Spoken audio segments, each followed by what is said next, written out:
ಸ್ವಾಗತ.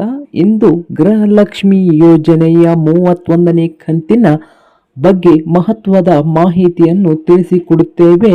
ಸರ್ಕಾರದಿಂದ 2,000 ಹಣ ಬಿಡುಗಡೆಯ ಪ್ರಕ್ರಿಯೆ ಆರಂಭವಾಗಿದ್ದು ಹಲವಾರು ಫಲಾನುಭವಿಗಳ ಖಾತೆಗೆ ಹಣ ಜಮಾ ಆಗುತ್ತಿವೆ. ಮುಖ್ಯ ಮಾಹಿತಿಯನ್ನು ನೋಡಿಕೊಂಡು ಬರೋಕ್ಕಿಂತ ಮುಂಚೆ ಹೊಸದಾಗಿ ಯಾರು ಯೂಟ್ಯೂಬ್ ಚಾನಲ್ ನೋಡ್ತಾ ಇದ್ರೆ ಸಬ್ಸ್ಕ್ರೈಬ್ ಆಗಿ ಪ್ರತಿದಿನದ ಮಾಹಿತಿಯನ್ನು ಅಪ್ಲೋಡ್ ಮಾಡ್ತಾ ಇರ್ತವೆ. ಈಗಲೇ ಚಾನಲ್ ಅನ್ನು ಸಬ್ಸ್ಕ್ರೈಬ್ ಆಗಿ. 31ನೇ ಕಂತಿನ ಹಣ ಹಂತ ಹಂತವಾಗಿ ಜಮಾ ಆಗ್ತಾ ಇದೆ. ಕೆಲ ಜಿಲ್ಲೆಗಳಲ್ಲಿ ಹಣ ಈಗಾಗಲೇ ಬಂದಿದ್ದು ಇನ್ನು ಕೆಲವು ಕಡೆ ಬ್ಯಾಂಕ್ ಪ್ರಕ್ರಿಯೆ ನಡೆಯುತ್ತಿದೆ. ಹಣ ಬಂದಿದೆ ಎಂದು SMS, ಪಾಸ್ಬುಕ್ ಅಥವಾ ಮೊಬೈಲ್ ಬ್ಯಾಂಕಿಂಗ್ ಮೂಲಕ ಪರಿಶೀಲಿಸಿ. ಹಣ ಪರಿಶೀಲಿಸುವ ವಿಧಾನ ನೋಡುವುದಾದರೆ ಬ್ಯಾಂಕ್ನ SMS ನೋಡಿ ಪಾಸ್ಬುಕ್ ಅನ್ನು ಎಂಟ್ರಿ ಮಾಡಿಸಿ. ಮೊಬೈಲ್ ಬ್ಯಾಂಕಿಂಗ್ UPI ಆ್ಯಪ್ನಲ್ಲಿ ಸ್ಟೇಟ್ಮೆಂಟ್ ನೋಡಿ. DBT ಕರ್ನಾಟಕ ವೆಬ್ಸೈಟ್ ಅನ್ನು ಒಮ್ಮೆ ಪರಿಶೀಲಿಸಿ.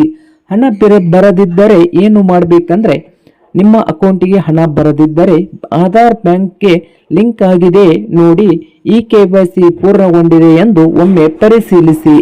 ಬ್ಯಾಂಕ್ ಖಾತೆ ಸಕ್ರಿಯವಾಗಿದೆಯೇ ಖಚಿತಪಡಿಸಿಕೊಳ್ಳಿ. ಸಮಸ್ಯೆ ಇದ್ದರೆ ಗ್ರಾಮ ಪಂಚಾಯಿತಿ ಅಥವಾ ಮಹಿಳಾ ಮಕ್ಕಳ ಅಭಿವೃದ್ಧಿ ಇಲಾಖೆಯಲ್ಲಿ ಸಂಪರ್ಕಿಸಿ.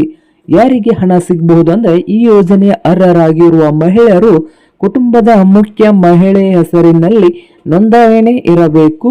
ಬ್ಯಾಂಕ್ ಮತ್ತು ಆಧಾರ್ ವಿವರ ಸರಿಯಾಗಿರಬೇಕು. ಇಂದು ನಿಮ್ಮ ಖಾತೆಗೆ ಹಣ ಬರದಿದ್ದರೆ ಆತಂಕ ಬೇಡ. ಸರ್ಕಾರದ DBT ಪ್ರಕ್ರಿಯೆ ಹಂತ ಹಂತವಾಗಿ ನಡೆಯುತ್ತಿದ್ದರಿಂದ ಮುಂದಿನ ಕೆಲ ದಿನಗಳ ಹಣ ಜಮಾ ಸಾಧ್ಯತೆ ಇದೆ. ನಿಮ್ಮ ಬ್ಯಾಂಕ್ ಸ್ಟೇಟ್ಮೆಂಟ್ ಅನ್ನು ನಿಯಮಿತವಾಗಿ ಪರಿಶೀಲಿಸಿ.